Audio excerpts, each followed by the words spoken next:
And, you know, we were at the UFC recently, and Jake Paul was in the audience, and the whole audience was chanting, "Fuck Jake Paul! Fuck Jake Paul!" And he was laughing and holding his camera up and filming it and shit. And DC got in his face. Yeah. Which I love to see. That was so cool. But it was like, then the story became Cormier confronts Paul. And look, there's part of me that is like, you spend your life racking your fucking brains. How do I make it in this world? How am I going to support my family? What am I going to do to make a difference? So there's a part of it that I get where people are like, and these two fucking kids, what did they do? How did they get famous? I don't know. They piss people off. Yeah, but they got famous first. This is what's interesting. They got famous first, and then it turns out they can fight. Especially Jake. That kid can knock people the fuck out. He knows how to punch. Can he knock fighters out, though? Well, we don't know. I mean, we saw Askren, right? But Askren, first of all, coming off of a hip replacement surgery, it's a brilliant move, right? You get a guy who's arguably the worst striker in elite MMA, which is Ben Askren. Right, and that's no disrespect to Ben Askren. He'd probably admit to that. Phenomenal wrestler, right? Phenomenal wrestler, like elite wrestler. Great guy. Not a good striker. You make him box. It's like the worst thing that he does. And then Jake Paul starches him with one punch. But you looked at his body. He looked severely out of shape. It looked like he hadn't trained for a long time and then kind of got in good enough shape so he could compete. The guy knows how to fight and knows how to win. But that's not his sport. It's not his sport at all. He just took a paycheck. I'd like to see this guy, Jake Paul, fight someone. He's going to fight TYRON Woodley. Well, after he fight, can TYRON Woodley fight? Can he box? Well, I know he can punch. He punches really hard, but he doesn't punch like a boxer. He throws big bombs and sets up takedowns, and he can crack though. With one shot, he could fuck anybody up. But the thing is, like, the way he throws shots, he'll throw like a bomb and then set up a takedown or set up a clinch. He's not a guy who's like going out there with peekaboo style, throwing jabs and hooks to the body. That's not his style. He's never been a guy who boxed. He's been a guy who uses boxing in MMA, but he uses everything. Does Jake Paul beat him, you think? Oh, we won't know until they get in there. The thing about it is he'll be the most dangerous guy that Jake's fought for sure. If Jake Paul... Not even close. Not even close. And no one more dangerous than TYRON Woodley. All right, well, if he beats an MMA fighter... Because TYRON's not just an MMA fighter. TYRON is he's a UFC world champion and one of the best welterweights of all time. If you looked at all the UFC welterweights of all time, he's top three. He's fucking phenomenal. But there is something fundamentally different about MMA fighters fighting a boxer. Yeah, because there's other stuff that you incorporate into your movement, right? You're worried about leg kicks. You're worried about takedown defense. You're worried about all these different things. So you have all these different variables on your plate. Now you remove all those variables. You give TYRON a pair of shoes and you just let him punch.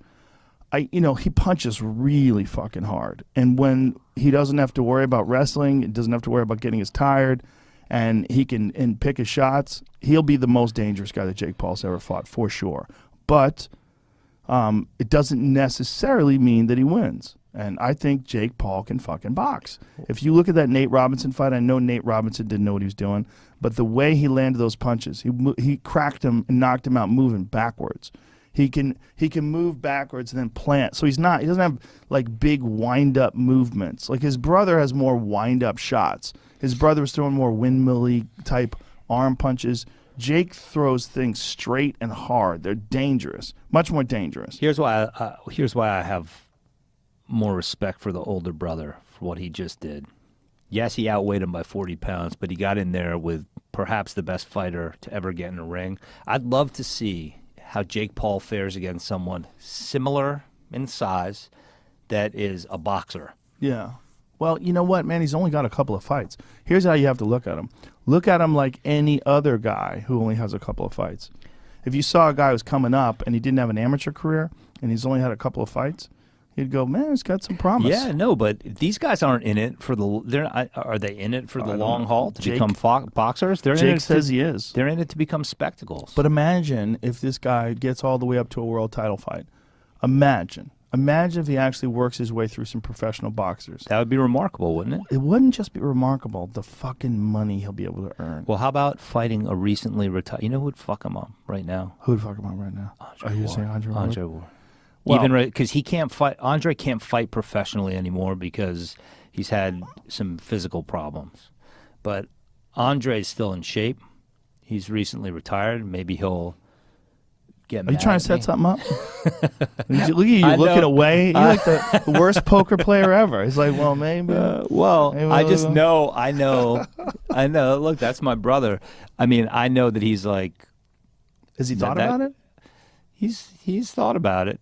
He's thought about it. He's thought about it and be like, we've talked about it recently. I texted him after he announced that he wasn't going to take the Canelo fight and retire, and I said, I admire him so much, and I admire the way he carries himself so much, and I think it's so valuable for the sport of boxing, because here's a guy who wins an Olympic gold medal, wins 2 world titles in 2 different weight classes, is undefeated, not only undefeated, but fought the majority of his career with one arm, retires, undefeated, and then says, you know what? That's it. I will best serve boxing as a commentator and as a representative, and that's what he decides to do. And he's so eloquent and so composed, and he's such a great spokesman for boxing and such a great commentator. Like, I love the fact that he got out with all his marbles, got out with plenty of money, got out with his health. Good. Here's the thing about Andre too. When you get to know him, there's a reason why you have respect for him in those ways and others, because you've gotten to know him a little bit. He is a once in a lifetime streaking comet of a human being, and I say that not because of what he accomplished as a fighter, but if you look at his childhood, and he's been out there about the fact that his mother and father struggled with addictions. His father dies suddenly. And he had every reason to go in a completely opposite direction. He is like a brother to me in so many ways, but it's, I'll spend hours on the phone with him just talking about life and existence and everything that you've said about, he's the rare instance of a human being that what's projected about him publicly is only the tip of the iceberg in terms of how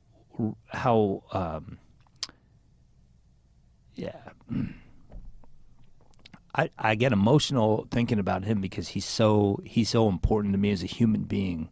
And if you look at his family, he's a guy that all his dreams came true, and to one child to the next, everybody that he touches, he has that impact on. He's a guy that when he makes mistakes, he'll admit his mistakes, and we're both stubborn and have our ups and downs, but I could not be happier to be associated with him. And you're right, a lot of money was put on the table for him to fight Canelo, and James and I still get asked about it, and he has that stick-to-itness. But why would he be willing to fight Jake Paul then? Because I think it's, in his mind, it's an exhibition, and I don't think that he looks at it as even a remote threat that it could tarnish his legacy or that he would have to expend too much physically. I think that he probably is sitting back looking at this and like, you know what? I could now secure not just my children's, but my great-grandchildren's futures. And I could, I think that there's a part of Andre, if you know him well, everything that I've set aside, he's got some dog up in him. If you ever watch his fights, if he gets hit, you'll see him, now I'm going to get you 4 times. He is a mean SOB in the ring. And I think that there's a part of him that sees this and is like, these guys need to be put in their place, and I could do it pretty easily. But do you think that Jake Paul would be willing to fight a guy like Andre Ward, Olympic gold medalist, multiple division world champion, undefeated fighter? No. Who's still young? No. I mean, how old is Andre? 35? Yeah, just turned 35. Yeah. 36. He's still in the prime of his athletic career, or close enough to it. But he's a little banged up physically. He basically, You trying to sell this fight? No, that's what it seems like to me. Not trying to sell it. Seems like you're trying to. I would love for the guy. I would love for Jake Paul to be like, you know what? I'll take that on. So in that, but in my mind, it's like that would never happen. The guy's very risk averse. I don't know about that. I mean, Tyron's a risk. Tyron Woodley's a real risk. and he's also offering to bet Tyron his purse. He said he'll donate Tyron's purse to charity. I noticed that. I noticed that TYRON did not take him up on that. Yeah, not good. Yeah, I mean that's a. I noticed that. I said TYRON is just saying, I'm not saying anything. I think Tyron needs that money. Yeah. I think he's planning 100% on that money, and if he were to lose the fight, it's not good. Yeah. Yeah. Yeah. So I think he's the biggest threat, though. That Hey, Jake listen. has fought. He can knock him out, and I think he's got a legitimate shot at hurting him. I mean, There's he something- fucking hits hard, man.